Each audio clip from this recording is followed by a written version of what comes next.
Hello, everybody. I hope your day is going well. Sorry, I'm a little bit later than typical. Our lovely dog Daisy has a lot of energy, and so she tends to be very excited and run around, and we call them zoomies. And about a month ago, around Thanksgiving, my youngest son, was throwing the ball, and she went and chased, and she started limping a little bit, and we took her to the vet. She goes, may have injured her knee. Let's keep her quiet, not let her go on those long walks, and give her some time, gave her some medication. She was feeling better, and then we let her out to go to the bathroom, got some zoomies, and then the limp got much worse. Took her to the vet today, and she completely tore her ACL. So Daisy's going to need surgery. And so I'll keep you updated on that. And it's so sad. She's very sad. And we're all just, oh, it's just pitiful. Anyway, so that was why we're running late today. But today I really wanted to speak to how to start a plant-based diet in 7 easy steps. And I know a lot of people are relating to the new documentary series on Netflix, and it was the twin studies on eating a plant-based diet and eating a healthy omnivore diet, and looking at a few different outcomes regarding that. And of course, I'm a huge fan of plant-based eating. The primary study, which was you can find in PubMed, was really looking at the decrease in cholesterol LDL and some other factors around metabolic health. What was nice about the series is they kind of got into some other parts of eating a plant-based diet.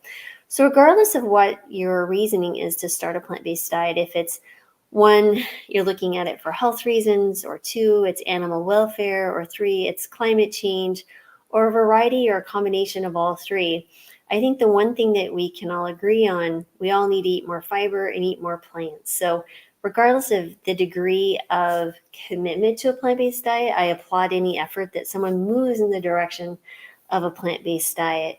And I think what's interesting is I'd like to share how I started a plant-based diet, and maybe that can give you some context of maybe where we could relate, or maybe you could share the story with someone else if you're looking to encourage someone to further their plant-based journey. My plant-based journey started 12 years ago, and I am a family medicine doctor by training and board certified, licensed in all 50 states. I see patients all across the country. But at this time, I had just gotten out of the military. I was in the U.S. Air Force. I've been out for maybe a couple of years. I got out in 2010, and I was practicing in a little town called Rifle, Colorado. The gun, yeah. It was nestled in the Rocky Mountains. I could see the Colorado River from my front door. It was beautiful, lovely setting. A rural town, around 10 to 12,000 people. And so we saw all sorts of people. We saw from newborns to elderly, nursing home, ER visits. I did inpatient, outpatient, you name it. And so it was bread and butter family medicine. But I had a patient come see me one day, and she's like, Dr. Marbas, meat and dairy upset my stomach. I said, stop eating meat and dairy. And what was interesting, she's like, okay. I didn't really give her any specific guidance on that because, one, I had never even heard of a plant-based diet. I think I've heard of a vegan diet, but I didn't really fully comprehend what that meant. And I knew there was other foods she could consume, like plant foods.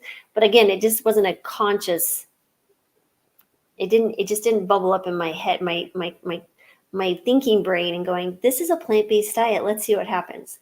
And the reason that's important is because it was such an aha moment when she came back in 30 days and brought her 16-year-old daughter with her and made her miss school to come to this appointment, which I found rather intriguing because as a mom and a doctor, and you're bringing your teenage daughter to your appointment, my mind goes in different directions like, I wonder what I'm going to be talking about. Is this a little sex ed education?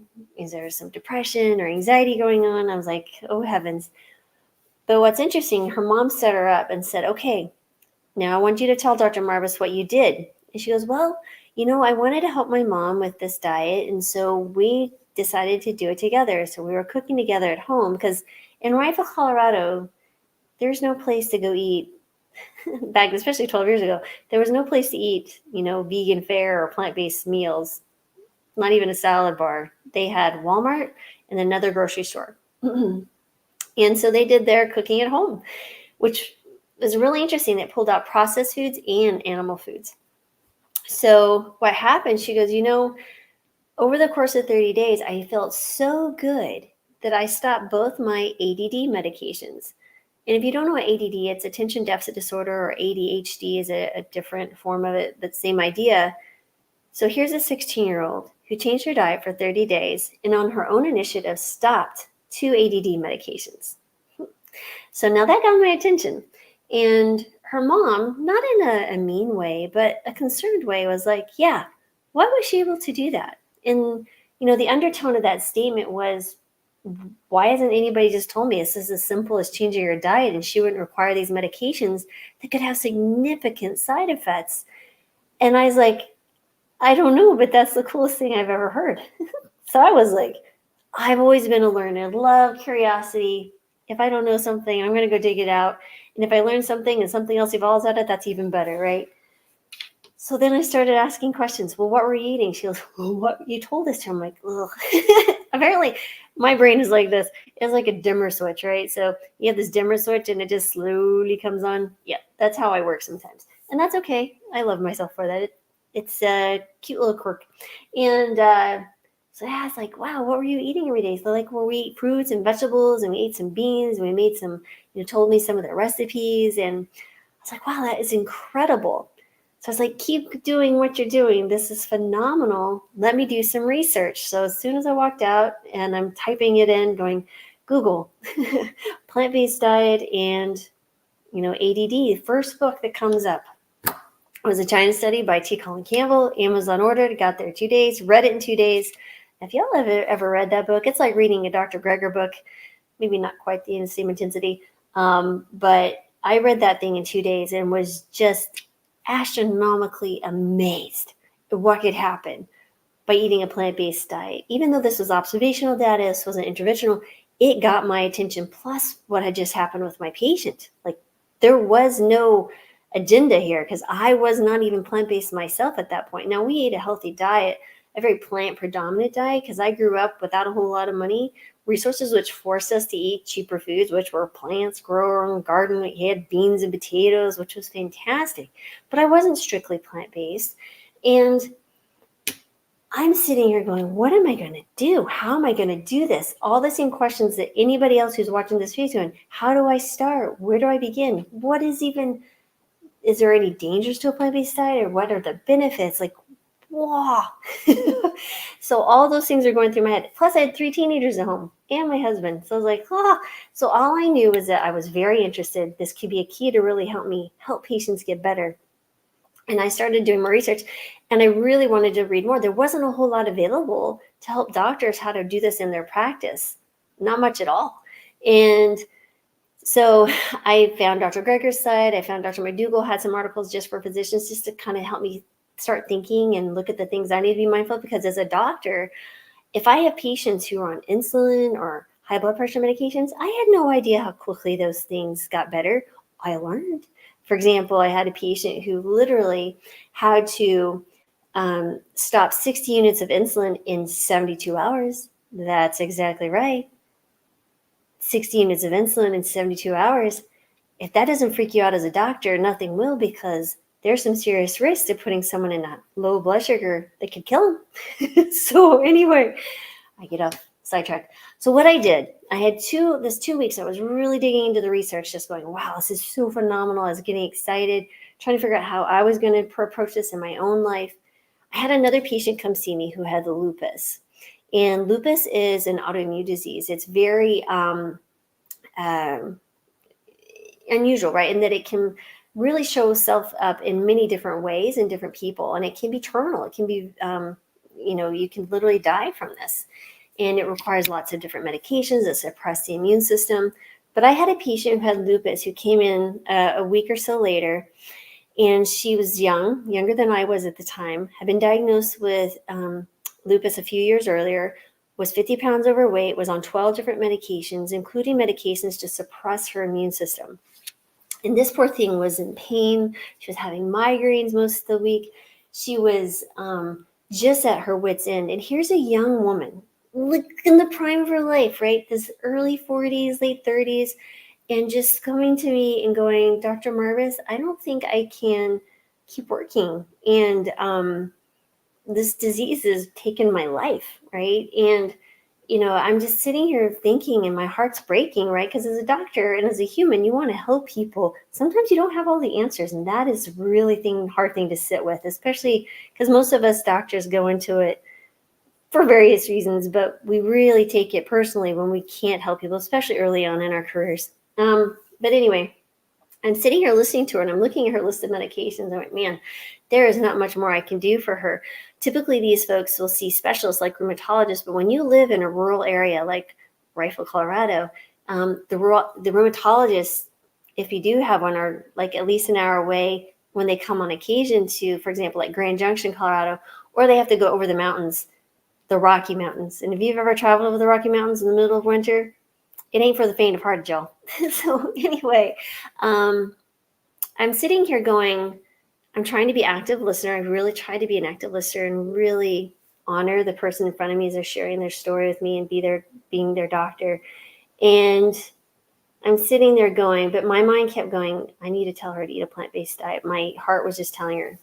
And so I said, I don't have any other medications I can provide to you, but how do you think about changing what's in the end of your fork? I said, I don't know a lot, but I know I've been reading about this plant-based diet and its anti-inflammatory effects, which are going to be really important in autoimmune disease. And she goes, I'm willing to try anything. So it's like, would you be willing to try a little experiment with me? I was like, yes. I'm like, okay. So this is my end of one interventional trial. And so let's measure CRP. This is an inflammatory marker that we can measure in the blood. We measured it that day, day one. She went home, went all in for 2 weeks. Now, when we measured her CRP, it was 3 times high normal on high doses of prednisone, on methotrexate, which are supposed to be suppressing the inflammation. She came back in 2 weeks. Mind y'all, that's 14 days. That's a long vacation. Her CRP had dropped 300%, was just outside of normal. 8 pounds lighter, and her migraines had subsided. Fast forward 5 months, 50 pounds lighter, off 7 of those 12 medications, within 2 years had negative antibodies to her lupus. Now, I tell you this story because that was such a radical shift in such a rapid amount of time. Now, I'm not saying that a plant-based diet is a panacea, but my heavens, it's a powerful, powerful prescription that anybody has access to. You don't need a doctor telling you to do this. All you need is to embrace it and take it on yourself. So I went home that night. I went on a plant-based diet literally overnight. Now, granted, I had been doing some research and thinking about it. And I walked in, I set down my purse, I said, family, this is what we're doing. And I was like, we're going on a plant-based diet. And my husband's like, okay, are you still cooking? He's like, yeah. He goes, okay, I am blessed. I understand. The 3 teenagers, 18, 15, and 13, they knew better than to give me grief. But they thought I was just going off on some other crazy wild hair, that I would come back to my senses. It's been 12 years. There's no senses coming back. Anyway, and I took a garbage sack and I threw out the milk, the eggs, the butter, the meat, anything I had in the house that was animal-based, literally chunked it. But this is the really kicker, guys. I had a quarter of a beef in my freezer in the garage. This is important. I had no idea what to do with this because that is a large chunk of meat. And if you live in the rural parts of Colorado, you don't want to attract certain types of animals, right? So you're not going to throw it out. I wasn't going to give it to him because I'm thoroughly convinced at this point that that's death causing. And it really shifted. I totally view this as a different way. It's like, do I defrost it and donate it to the animal shelter? Like, what do I do? And so this was a Friday night. On Sunday, we went to church. We came back. Okay, it was like 3 hours, 4 hours. Came back and we opened the garage door, and this waft of decaying matter, this oozing mass, this fluid just coming out of the freezer. I can't make this stuff up. It is so vivid in my head. That smell is just overwhelming. And yeah, the freezer broke and the meat had to be disposed of. So my husband's like, well, if you hadn't been with me, I could have sworn that you had unplugged it. And I was like, nope, I just think that is, in my book, God, the universe, whatever you want to call it. I was just saying, Lori, you're on the right track. Keep going, right? Don't look back. just keep going. And that is my story of how I entered a plant-based diet. I have not eaten meat or dairy, at least aware, in 12 years. And I can't even begin to tell you the thousands and thousands of patients that I've helped along this journey and seen people reverse type 2 diabetes, improve their hypertension, reverse, high cholesterol, joint pain gone. Like last night in my glucose mastermind class, I have 11 people in there right now. 2 of them they started 2 weeks ago, 200 and 150 point difference in their average blood sugars on a day-to-day basis. What else can do that without side effects of medication? I'm like, it's just mind-blowing. They're feeling better. Joint pain's going away. They're losing weight. Like, okay, y'all, I hope you can understand. I'm not an advocate because I'm being paid or there's no money in fruits and veggies. There really isn't.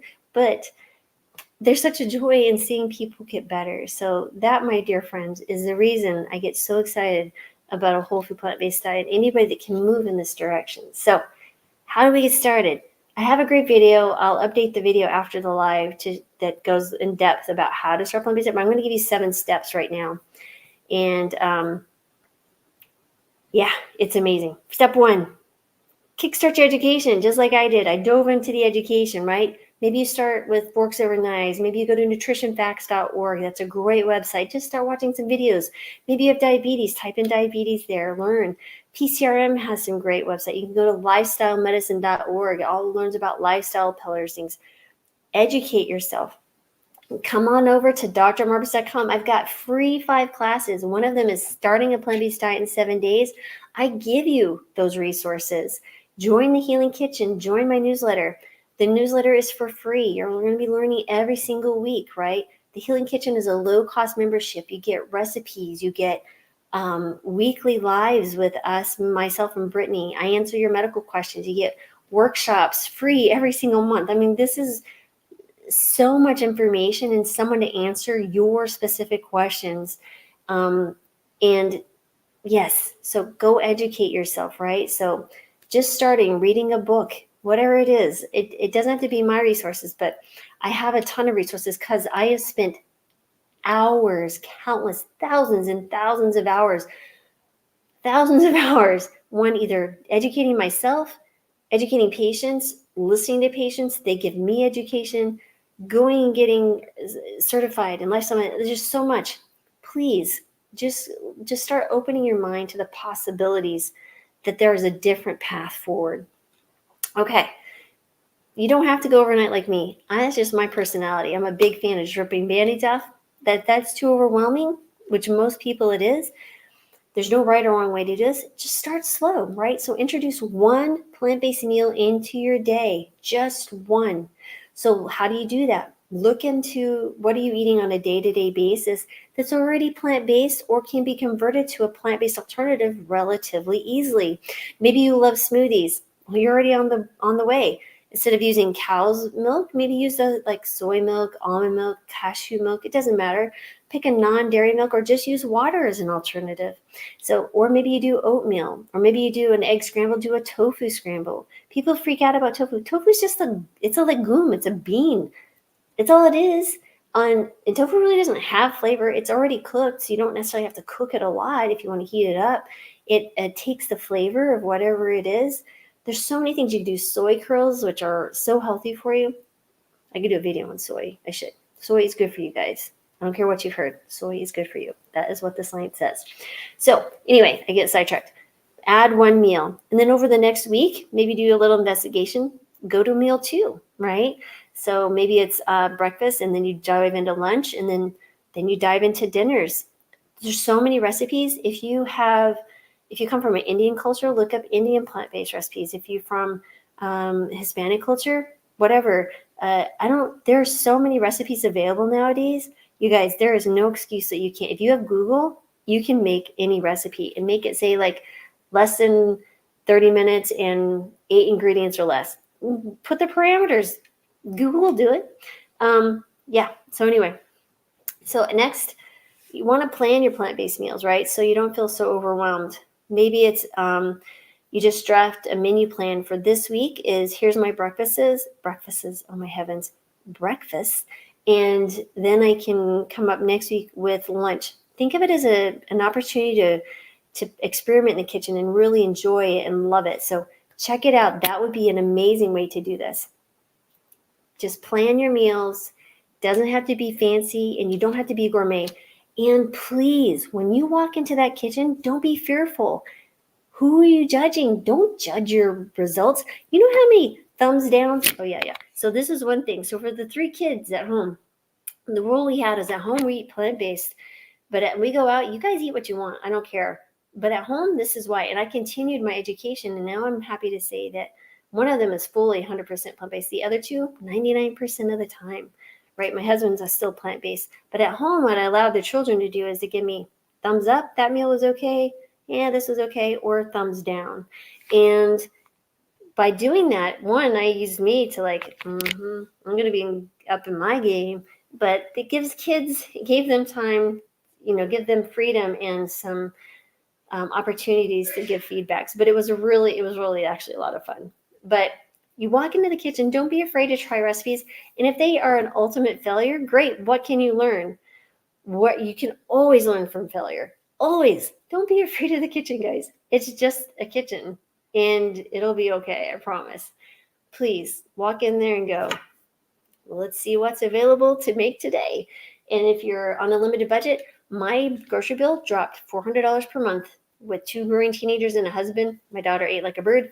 12 years ago, it dropped $400 a month. I can imagine what it'd do now. Anyway, so getting excited. It's very fun to talk to y'all, although it's just myself. But I'm hoping you guys are getting a lot from this. Okay. Experiment with plant-based alternatives. I will tell you, back in the day, there was this thing. It was, I don't even remember the brand now, but they had I relied on these things so much. It was in the freezer section. It was like these little plant-based crumbles or something. Man, I use those things. I made tacos, enchiladas. I grew up in New Mexico. That is my heart. My heart pitter-patters for little Mexican food. And I use those things in everything. I use them in chili, you name it. My kids were so tired of those things. I had some seasonal and my frozen little plant-based crumbles, and that's what we started with. And that was okay because we made it through. And, you just can't be afraid. You just got to go all in. And that's what we did. So there's so many alternatives now. Even if you decide to do something, one of the less healthy ones, like Impossible Burgers or the Beyond Meat, that's okay. Use those as transition foods, right? But if you can move into more of the whole foods over time, that's even better. Try to get to maybe like actual veggies is a great one. They're just all whole veggies and stuff. They're also in the freezer section, like at Sprouts or Whole Foods. You can do Meati is a MEATI. It's made from mushrooms. Phenomenal things and more kind of the meaty texture. Great sources of protein. Very, very healthy, except for their fried ones, but that's okay. If you need that too, that's all right. But anyway, so many alternatives, guys. Check them out. Don't be afraid to try and experiment. It's all good. Okay, equip your plant-based pantry. So really just thinking about what do you have that's in your pantry that you like? Is it oatmeal? Is it rice? Is it quinoa? Is it farro? All these different grains that you might want to try, right? And then you could also make different canned beans or dry beans if you like. I am lazy, so I use canned beans when I'm not in my raw kick. I'm trying raw right now for a month. It's been really fun. Anyway, I'm definitely eating more salads. Think about what can go in your pantry, including spices, spice mixes, all sorts. You can go to some of the Asian specialty stores and get all sorts of amazing spices really cheap. Go to your farmers markets, different things like that. There's some incredible resources. So think about what's in the pantry. And if you check out the free course, I give you a whole pantry list. It's at drmarbus.com. So I'm telling you guys, I put everything I know into that course. It's very good. And it's free. It's all free. I'm not asking for anything in return. I just would like you guys to succeed. Next, read your labels. Sneaky stuff. So when you're reading labels, look for anything that if it says there's cholesterol on it, that automatically tells you, even if you don't even see the ingredients, that there's an animal-based product in it. The reason I say that is cholesterol only comes from animal products. So that's tip 1.